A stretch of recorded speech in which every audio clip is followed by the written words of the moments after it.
Olá, meus amigos, a paz do Senhor, que Deus abençoe você, onde você estiver, em o nome do Senhor Jesus. Aqui é o pastor Otoniel Pinheiro, da Assembleia de Deus Ministério Vinde, em Miguel Couto, tá? Hoje eu vou responder uma pergunta que o pessoal faz bastante. Adorar no templo é ou não é necessário? Adorar no templo é ou não é necessário? Eu vou explicar para você no programa de hoje. Tem muita gente que faz uma confusão tremenda sobre alguns vídeos que temos na internet e que muitas pessoas tendenciosas pegam cortes de vídeos e num corte que não tem ali 60 segundos, ele quer fazer e formular uma doutrina, tá? Aí usa aqueles argumentos furados. Jesus não fez igreja, Jesus não mandou instituir igreja. Você precisa conhecer um pouquinho da história do desdobramento da igreja. Eu não estou fazendo defesa do templo, mas eu vou primeiro dar dois aspectos que nós temos em relação à igreja. Existe igreja individual e igreja em grupo. Eu sou uma igreja individual, mas eu não sou a igreja sozinho. Eu preciso de outros irmãos para ser a igreja. Tá entendendo? Eu faço parte do corpo de Cristo. Posso servir a Deus individualmente aonde eu estiver. Posso falar com Deus aonde eu estiver. Jesus deu dois exemplos de oração, aquela que você pode fazer no quarto, em secreto, Deus te recompensará, mas a oração também dá concordância, se dois concordarem. Então, a gente não pode misturar os polos. É claro que existe hoje um mercado gospel, o mercado evangélico que não foi instituído por Jesus. E Jesus não instituiu templo nenhum, isso é uma grande verdade. As igrejas em do Ato dos Apóstolos começaram a se reunir nas casas, não havia templo. Não havia nem a palavra cristianismo, isso vem depois de Constantino. Mas eram chamados cristãos, foram reconhecidos como cristãos naquela dispersão, onde eles iam pelo caminho pregando a palavra de Deus. Nada impedia da obra serem feitas. Tanto o templo não é tão importante assim, mas ele é necessário. Tanto não é importante que o eunuco, quando ele ouviu a palavra de Felipe, ele quis ser batizado e tinha lá uma poça d'água, eles foram lá e... Né, eu estou falando poça d'água aqui na conjuga, para a gente ver que basta ter qualquer água. Existe batismo que são feitos dentro das cadeias, dentro das prisões. Ele tem a mesma validade que o batismo feito no tanque batismal da sua igreja, bonitão lá, com LED, etc. Então, adorar a Deus, nem nesse monte, nem naquele, é adorar em espírito e em verdade. O ladrão da cruz não teve tempo de se congregar em lugar nenhum, mas foi salvo. Então a salvação independe de você estar congregado no lugar ou não. Mas a gente precisa entender que a igreja se faz necessário, o templo se faz necessário. E vão provar para você historicamente. Você vê que a igreja se reúne primeiro no cenáculo, no local alugado. Paulo, quando prega para que aquele menino cai da janela, ele estava num lugar, numa sobreloja lá, e aconteceu aquela fatalidade. Eram locais que eram cedidos. Não era lugado como nós temos hoje. Hoje existe um mercantilismo, né? Dentro desse processo de igreja.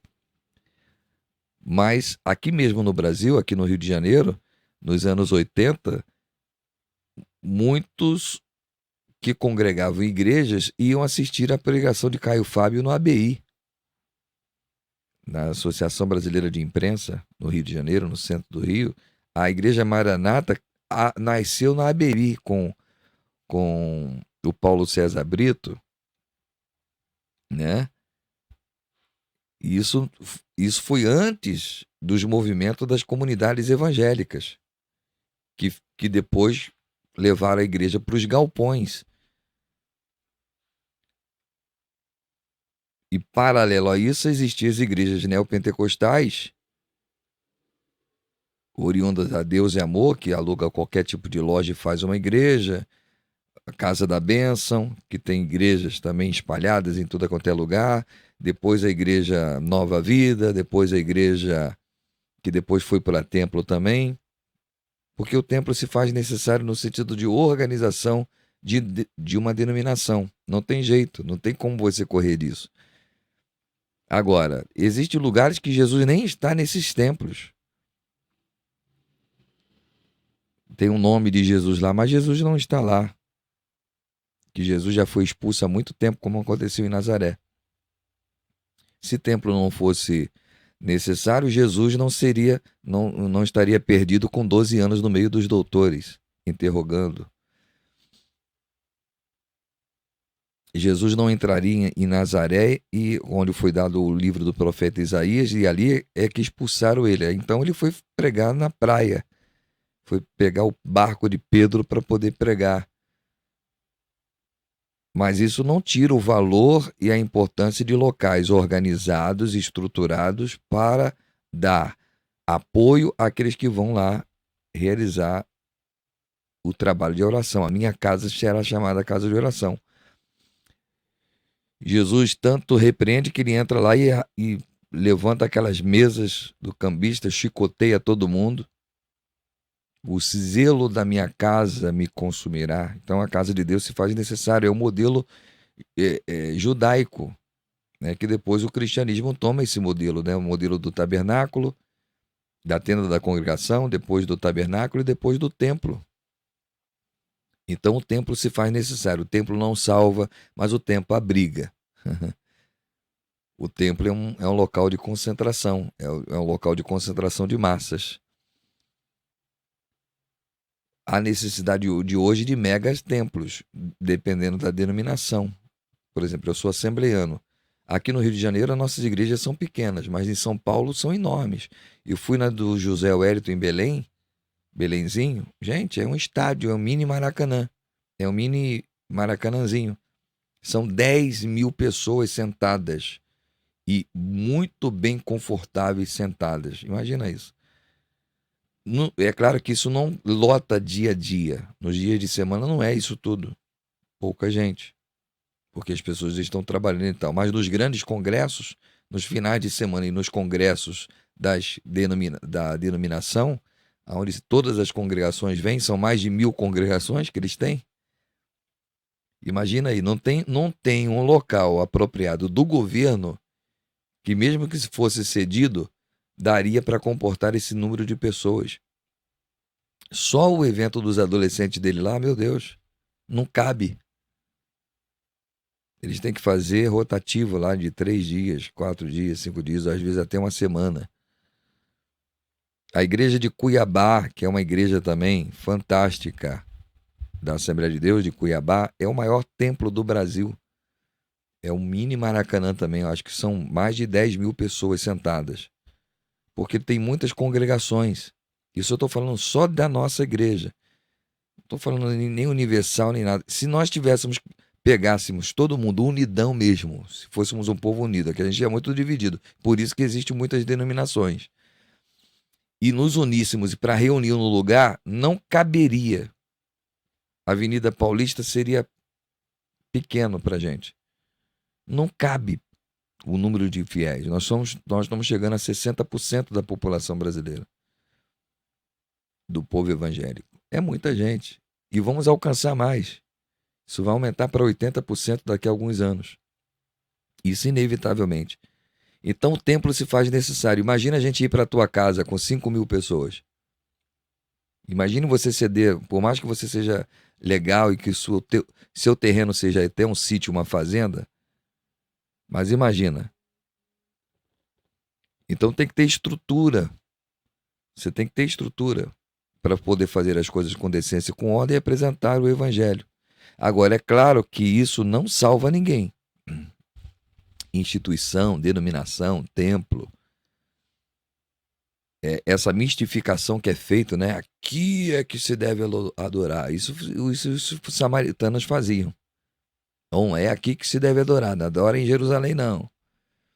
E o povo de Jerusalém também não é aqui em Jerusalém. Não é em Samaria, não. É aqui. E fica nessa briga. Até hoje tem essa briga lá. E as pessoas fazem isso. Não, você tem que vir aqui tocar no altar, você tem que vir aqui passar debaixo do portal. Você tem aqui. Aí vem os elementos místicos, né? Pega a água do altar aqui, coloca a mão sobre o altar, e você vai ser abençoado e tal. Aquela ministração toda. Isso aí são os misticismos que tem no nosso meio. Porque na realidade, altar de igreja nenhuma transforma ninguém a nada. O que transforma é o poder do evangelho. É o poder do evangelho pregado ali. Então não queira fazer de um comentário, de uma opinião de alguém, uma doutrina. Eu também não tô falando aqui, não existe doutrina para dizer assim, ó, não faça igreja. Não existe isso na Bíblia. Porque existe o conceito de congregacional, vai chamar de Assembleia dos Santos. Deus vai distribuir dons para a edificação da igreja, o dom da profecia, o dom de línguas. Eles têm os 9 dons. O apóstolo Paulo vai explicar sobre isso em 1 Coríntios capítulo 12, 13 e 14. A ordem do culto, os dons que são distribuídos. O Coríntios, por exemplo, é uma igreja que se reunia num determinado local. Capítulo 11, naquela passagem da cerimônia, você vê o apóstolo Paulo falando, quando vos reunis. A igreja não estava sempre reunida. Quando vos reunis, havia um tempo, agendamentos, eventos cronológicos estabelecidos, dias específicos de reunião. Então, era assim que funcionava. É assim que funciona. Jesus não instituiu templo nenhum, mas isso não me dá no conceito geral das Escrituras, o direito de criar uma doutrina e dizer, ó, Jesus não fez templo nenhum, então não vamos fazer templo, vamos adorar cada um na sua casa. Não, isso é antibíblico. Porque a igreja precisa se ajuntar para adorar a Deus. Um tem salmo, um tem doutrina, o outro tem louvor, outro toca um instrumento. Quem não sabe tocar instrumento, canta. Quem é desentuado, fica quieto. Aleluia. É verdade, meus irmãos. Então o templo se faz necessário. Ele não é essencial, mas se faz necessário. Ele é necessário para abrigar o povo, né? Quando a gente quer ir num médico, vamos aonde? No hospital, ou numa clínica, ou num consultório. Quando queremos alimento, vamos buscar aonde? No supermercado. Quando queremos estudar, vamos aonde? Escola, faculdade. Quando queremos ajuda de justiça, tribunal de justiça, os tribunais de justiça por aí. Quando queremos alguém para advogar alguma coisa, advogado. E assim sucessivamente, cada um dentro da sua função. A função da igreja é o quê? Promover um local adequado para as pessoas orarem, expressarem a sua fé, expressarem a sua adoração. Não há problema nenhum contra isso. Agora, é claro, as pessoas que estão frustradas com a igreja, frustradas com a liderança, chateadas, bronqueadas com a igreja, aí vão se levantar contra a instituição, meu irmão. Aí você vai combater algo que parece ser legítimo, mas na realidade você vai estar combatendo contra Cristo. Você vai estar agindo igual o apóstolo Paulo, quando Jesus pegou ele em Atos dos Apóstolos, capítulo 9. Vai pegar ele no caminho. E aí a casa vai cair. Porque às vezes você está achando que está defendendo uma verdade, mas que na realidade é algo que está sendo deturpado. Há uma verdade, realmente a igreja pode adorar fora do templo, mas o templo se faz necessário. Eu acho que está bem claro isso aqui. Eu acho que a turma dos desigrejados não gosta desse argumento, vão me bombardear aqui, mas eu estou preparado para isso porque eu conheço a Bíblia Sagrada. A pior coisa do mundo é você ver um argumento ou um corte de vídeo em que as pessoas são tendenciosas a querer formular uma doutrina a partir de um comentário desse. Outro dia eu vi o pastor Caio Fábio, uma pessoa que eu respeito muito, desde a adolescência, da minha adolescência. Adolescência não, exagero, mas da minha juventude. Eu era cooperador do jornalzinho dele, o Vinde, Visão Nacional de Evangelização. Ele viajava o Brasil todo pregando a palavra de Deus, era a coisa mais linda do mundo. E aí pega um vídeo dele, ele explicando, e ele explicar de forma correta, porque ele fala mesmo, não, a igreja ela foi institucionalizada pelo imperador romano, no sentido eclesial da igreja templo. Mas isso se fez necessário. A igreja protestante, por sua vez, pega esse mesmo modelo e segue esse mesmo modelo. É o que temos hoje. É o que temos para hoje, meu irmão. Não tem como.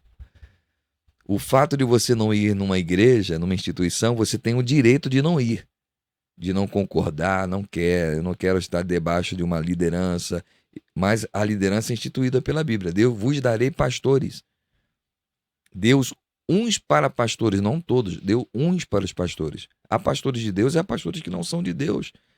Há muita gente nesse meio que se apropria do evangelho e sagazmente, né? De maneira sagaz, eles se aproveitam do evangelho, mas não tem nada a ver com o evangelho, eles só querem ver a lucratividade. Mas quem está fazendo isso, problema deles com Deus. Nós precisamos fazer a nossa parte, adorar ao Senhor. O apóstolo, o escritor de Hebreus, ele vai dizer, olhando para Jesus, está no capítulo de número 12, autor e consumador da nossa fé. A gente não tem que olhar para a denominação, para homem algum e tal. É claro que a gente pode julgar? Pode. Está na nossa cara. Está dando mau testemunho, como é que nós não vamos julgar? É óbvio, né? O julgamento começa na casa de Deus. Mas uma coisa é certa, aquele que usa de engano não ficará na minha casa. A justiça de Deus acontece. Então nós precisamos entender o conceito de bíblico geral para o particular. Eu até entendo você que está frustrado, você que está decepcionado. Jesus te ama do mesmo jeito, Jesus morreu também por você, né? Mas você não pode também generalizar, dizer que tudo está errado e que você está certo agora, porque agora você ouviu um cortezinho do Caio dizendo que você pode adorar em qualquer lugar e você fez isso uma doutrina e você acha que agora pode ficar em casa sem ter comunhão com ninguém, viver uma vida cristã isolada, dissociada de qualquer tipo de liderança. Aí você vai entrar no antibíblico. E lamento te dizer, é antibíblico, não tem como. E aí você não tem como argumentar. Você pode não concordar, mas não há argumento, porque é antibíblico. O que a gente precisa saber é realmente colocar cada coisa no seu devido lugar. Que Deus nos abençoe, tá bom? Nós vamos continuar meditando na palavra de Deus. Eu fico com o Salmo 133, versículo 1, né? O quão bom e quão suave é que os irmãos vivam em união. Salmo, aí você vai falar, Antigo Testamento. É o mesmo conceito do Novo, queridos. Você pode pegar as cartas do apóstolo Paulo direcionadas às igrejas. 3 dessas cartas, das 13 que ele escreveu, foi destinada aos pastores dessas igrejas, conforme deveriam se portar. Para cada igreja local, uma necessidade. Era a comunhão dos santos, comunhão dos fiéis. Então, não queira colocar a palavra na boca de ninguém, nem na minha, nem na boca do Caio Fábio. Porque às vezes a gente dá aquele corte e aquilo fica como se fosse uma verdade. É uma verdade implícita ali. E que a gente precisa tomar muito cuidado para não ser tendencioso a pegar só aquilo que nos interessa e sutilmente ir fomentando, né? Como um fermento, colocando fermento aí para prejudicar pessoas que às vezes são honestas, são verdadeiras, são fiéis e que muitas das vezes, por uma palavra dessa, são desestimuladas a saírem do lugar de segurança onde elas estão crescendo, frutificando, sendo abençoadas, abençoando outras pessoas, aprendendo a compartilhar. Tem muita coisa boa na igreja, gente. Igreja não é problemática como muita gente está vendendo aí, não. Estão querendo vender essa ideia. A igreja é um lugar abençoado. É um ambiente terapêutico, um ambiente de cura, um ambiente de perdão, um ambiente de compartilhamento de experiências. É um ambiente do network que nós temos para ser bênção na vida de pessoas e que às vezes nem conhecemos, nem temos intimidade, mas estão ali. E todos nós que estamos ali estamos no mesmo barco, buscando o quê? Melhorar. Todos nós temos defeitos. E qual a nossa finalidade na igreja? É a gente buscar a Deus para a gente ser melhor, para a gente melhorar a nossa forma de pensar, a nossa forma de sentir e a nossa forma de agir. Então, esse que é o grande propósito da igreja, é a ajuda mútua, porque nós estamos lutando pela nossa salvação, estamos batalhando pela fé, que uma vez foi dada aos santos, e para isso a gente tem os elementos espirituais, a oração, a leitura da palavra, o estudo bíblico, o discipulado, temos todos esse caminho para livremente servir a Deus, porque ninguém é absolutamente obrigado a nada. Mas devemos adorar o Senhor. Que Deus nos abençoe, que essa meditação sirva para alguém. Alguém vai assistir em algum momento e que nós possamos continuar juntos, adorando aquele que vive e que reina para todo sempre, o nosso Senhor Jesus Cristo. Deus abençoe sua vida e até o nosso próximo encontro em nome de